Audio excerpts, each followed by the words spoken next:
हो गया? बिल्कुल पेन रखिए।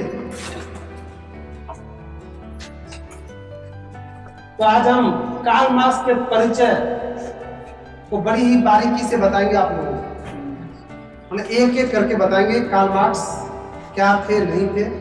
तो सबसे पहले सुन लीजिए कि कार्ल मार्क्स एक समाजवादी व्यक्ति था, समाजवादी सोच वाला व्यक्ति था, जो पूरे समाज का विकास चाहते थे, जो पूरे समाज में समानता लाने चाहते थे, जो समाज में जो आर्थिक या अन्य असमानताएं थी उसको भगाना चाहते थे, हटाना चाहते थे, दूर करना चाहते थे।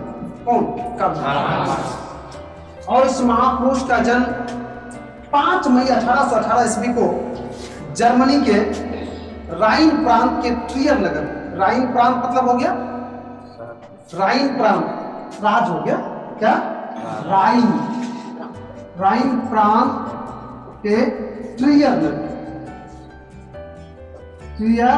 नगर में इसका जन्म हुआ था। किसका? कब? 5 मई 1818 जन्म हुआ था। और जन्म होने के बाद जब पढ़ने योग्य हुआ तो पिता से यह प्रभावित हुआ। पिता का नाम था हेनरिक मार्क्स। पिता का नाम क्या था? Heinrich Marx. ये पिता का नाम है हेनरिक मार्क्स। और पिता एक बहुत बड़े कानून के ज्ञाता थे, अर्थात वकील, अधिवक्ता थे। पिता से प्रभावित होकर, जी हाँ, पिता से प्रभावित होकर इन्होंने भी कानून की ही पढ़ाई शुरू की। और कानून की पढ़ाई बड़ी ही मन से शुरू की। वैसे +2 तक इन्होंने अपने ही आसपास के शहर में ही शिक्षा ग्रहण किया। और आसपास में शिक्षा ग्रहण करने के बाद उच्च शिक्षा लेने के लिए इन्होंने पेरिस का प्लान बनाया। उससे पहले, पेरिस जाने से पहले मैं कल चर्चा किया था इसके समय में, एक बचपन की मित्र थी, लड़की मित्र, जिसको हम लोग आज के डेट में उसका नाम, उसे नाम पता नहीं, वो नाम बदनाम हो चुका है, लेकिन बदनाम है नहीं, लेकिन उसको बदनाम नाम से जाना था, गर्लफ्रेंड कलर की, वो बदनाम नाम है कि नहीं है? तो तय कह लियो हमें लड़की मित्र, इंग्लिश वाला वर्ड तो बदनाम से हिंदी में चलते हैं। तो एक लड़की मित्र थी जिसकी नाम जेनी थी। दोनों को बहुत प्रेम था और दोनों ने जाके 1843 ईस्वी में शादी भी कर ली। 1843 में शादी कर ली दोनों मिलके। और शादी करने के बाद भी मैंने कल कहा था एक चीज कि कार्ल मार्क्स, आजकल लोग क्या करते हैं, तो खास करके शादी विवाह, इसलिए आज प्रेम शब्द बदनाम हो चुका है, गर्लफ्रेंड जो कहते हैं वो बदनाम हो चुका है, क्योंकि ये जो दोस्ती होती है, ये दोस्ती का मीनिंग होता है बर्बादी। ये दोस्ती ये नहीं होता है कि आप लाइफ सेट करने के लिए या आगे बढ़ने के लिए सहयोग लेने के लिए नहीं होता, ये बर्बादी वाला दोस्ती होता है, इसलिए इसको बर्बाद हो चुका है। ठीक, लेकिन उस दिन जो हुआ था, उस दिन जो इन दोनों के बीच दोस्ती था, वो बर्बादी वाला नहीं था, वो कुछ इससे हटका था, अर्थात एक दूसरे को सहयोग देने वाला। और हुआ ये भी, अगर ये नहीं रहता तो आप ही समझिए कि कार्ल मार्क्स शादी किया और शादी करने के बाद इसको छोड़ दिया, यही इसको, जेनी को, और खुद उच्च शिक्षा पाने के लिए पेरिस चले गए। फिर भाई 1844 ईस्वी में, 1844 ईस्वी में ये पेरिस पहुंच गया। कौन? Karl Marx. और पेरिस जब गया तो वहां पर एक दोस्त मिला। कहाँ? पेरिस में एक दोस्त मिला है, और जिसका नाम है मेरे भाई फ्रेडरिक एंगेल्स। हम लोग उसको सीधा जानते हैं किस नाम से? एंगेल्स। एंगेल्स से इसकी दोस्ती हुई पेरिस में। और एंगेल्स पहले से ही समाजवादी व्यक्ति थे, अर्थात समाज के एक समान विकास की बात करते थे। समाज का जो शोषण हो रहा था उससे समाज को छुटकारा दिलाना चाहते थे। समाज में जो असमानताएं थी उसको हटाना चाह रहे थे। कौन? एंगेल्स। इससे दोस्ती जब हुआ तो कार्ल मार्क्स पर इसका काफी अधिक प्रभाव पड़ गया। चूंकि आपने ये भी सुने हैं, एक कहावतें हैं कि संगत से गुण होता है और संगत से गुण जाता है। मतलब संगत से गुण होता है और जाता भी है इससे। तो यहाँ पर कार्ल मार्क्स का इससे गुण हुआ और कार्ल मार्क्स भी समाजवादी व्यक्ति बन गया, बहुत मजबूत। और दोनों मिलकर मेरे भाई मैं बता दूं 1848 ईस्वी, जी हाँ 1848 ईस्वी में दोनों मिलकर एक साम्यवादी घोषणा पत्र प्रकाशित किया। साम्यवादी घोषणा पत्र प्रकाशित किया दोनों मिलकर, साम्यवादी घोषणा पत्र प्रकाशित किया, जो सिर्फ पेरिस जर्मनी में ही नहीं पूरे वर्ल्ड में फैलाया और जिसमें स्पष्ट रूप से लिखा हुआ था कि गरीब का हाल पूरे दुनिया में क्या है, मजदूर की स्थिति क्या है, मजदूर किस नीचे स्तर से जीते हैं, कैसे एक एक रोटी के लिए, एक एक दाना के लिए, एक एक सुविधा के लिए तरसते हैं और अमीर लोग किस तरह से सुविधा का बर्बादी करते हैं। इन टोटल चीज का जिक्र था उसमें। किसमें? घोषणा पत्र। और इसके घोषणा पत्र से समझिए तो पूरी दुनिया जब उसको पढ़ा तो अमीर लोग को भी और गरीब लोग को भी सारी स्थितियां, अमीर लोग का भी पता चल गया, अमीर लोग का खुद की स्थितियां पता चल गया और गरीब लोग की भी स्थिति पता चल गया। और इससे जब पता चला तो गरीब लोग साथ ही साथ जो समाज सेवी लोग थे उसके मन में एक उग्र भावना उत्पन्न हुआ। किसके प्रति? जो गरीबों का शोषण कर रहे थे, जो शासक उसके प्रति उग्र भावना उत्पन्न हुआ। तो ये 48 वाला घोषणा पत्र बहुत मायने रखता है। उसके बाद फिर जाके आगे बढ़ते रहा।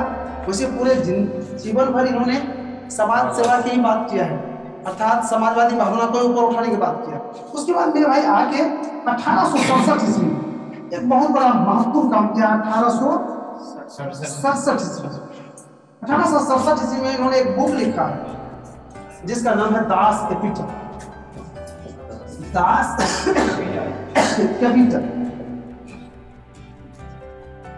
ये मेरे भाई बुक का नाम है, इन्होंने लिखा। और यह बुक कितना महत्वपूर्ण है वह इसी से अंदाजा लगा सकते हैं आप कि जिस तरह से आज मुस्लिम भाई का कुरान होते हैं, हिंदू का रामायण गीता होते हैं और ईसाई धर्म का बाइबिल होते हैं। सुने? बाइबिल ईसाई का क्या होता है? बाइबिल होता है। ठीक उसी तरह से समाजवादियों का ये कौन? अतः समाजवादी जो भी था वहां के तो क्रिश्चियन थे, इसलिए इसके बुक को दास कैपिटल को दूसरा उपाधि दिया गया, समाजवादियों का बाइबिल कहा जाता है। किसको? दास कैपिटल का दूसरा नाम है क्या नाम? समाजवादियों का बाइबिल। अर्थात क्रिश्चियन धर्म के जिस तरह से धार्मिक ग्रंथ है उसी तरह से समाजवादियों का ये बहुत बड़ा ग्रंथ है। इतना वैल्यू है किसका? और इस तरह से मेरे भाई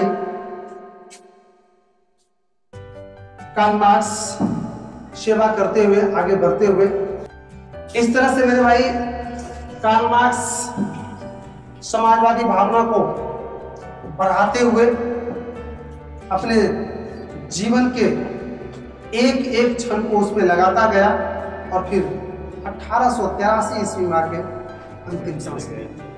1883 ईस्वी में ये मर गए। लेकिन इसके बाद आप कहिएगा क्या समाजवादी भावना क्या समाप्त हो गया? क्या नहीं बना? नहीं बना।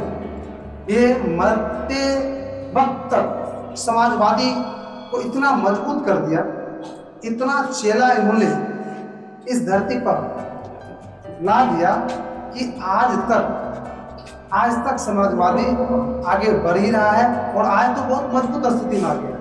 दुनिया के जो दूसरी शक्ति या पहले शक्ति भी हम कह सकते हैं, अमेरिका उससे पहला अपना वो इसको अनुसरण किया हुआ रूस। बगल में चीन ये भी कह रहा है कि मैं पहला शक्ति बनने जा रहा हूँ, ये अनुसरण किया हुआ। समझ सकते हैं कि समाजवादी या साम्यवादी कितने मजबूत बन चुके हैं। तो आपने देखे कि कार्ल मार्क्स किस तरह से समाजवादी भावना को मजबूत किया, समाजवादी भावना को फैलाया और फिर अंत में जाके 1883 में। तो सुन लिए, और कोई दिक्कत इसमें? इसमें 3-4 चीज याद रखना है बस। एक तो जन्म रखना है यार, कि जन्म रखना 5 मई 1818 जर्मनी के ट्रियर नगर में, राइन प्रांत के ट्रियर नगर में। दूसरा रखना है कि इन्होंने 1844 में पेरिस गया जहां पर एंगेल्स से दोस्ती हुई। दूसरा रखना है 1848 में एंगेल्स और कार्ल मार्क्स ने मिलकर समाजवादी घोषणा पत्र प्रकाशित किया। और उसके बाद आना है 1867 ईस्वी में इन्होंने दास कैपिटल नामक एक बुक लिखी जो काफी विख्यात है। और लास्ट में आना है 1883 और 1883 में इसकी मृत्यु हो गई। इतना थोड़ा सारांश में याद रख लीजिएगा, इसका तो अपने आप लिख लीजिएगा। नहीं हो गया? चलिए तो नोट कर लिया जाए। चलो मेरे भाई प्रेम से नोट करो इसको। कार्ल मार्क्स एक महान समाजवादी व्यक्ति थे जिसका जन्म 5 मई 1818 ईस्वी को जर्मनी के राइन प्रांत के ट्रियर नगर में हुआ था। पिता का नाम हेनरिक मार्क्स था जो कानून का ज्ञाता था। उनविराम पिता से प्रभावित होकर मार्क्स भी कानून की पढ़ाई की। 1844 ईस्वी में उच्च शिक्षा पाने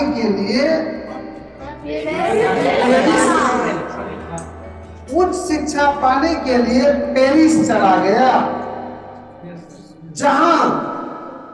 जहां एंगेल्स से दोस्ती हुआ और यह भी समाजवादी विचार धारा वाले व्यक्ति बन गए। Programme change. 1848 ईस्वी में एंगेल्स से मिलकर मार्क्स ने समाजवादी घोषणा पत्र, साम्यवादी घोषणा पत्र प्रकाशित किया। 1867 में दास कैपिटल नामक पुस्तक की रचना की जिसे समाजवादियों का बाइबिल कहा जाता है। 1883 ईस्वी में इसकी मृत्यु हो गई। तो इस तरह से मेरे भाई अपने कार्ल मार्क्स के परिचय को जानते हैं और लिख भी लिए। और आज समय समाप्त हो रहा है, अतः आज की क्लास को यहीं पर विराम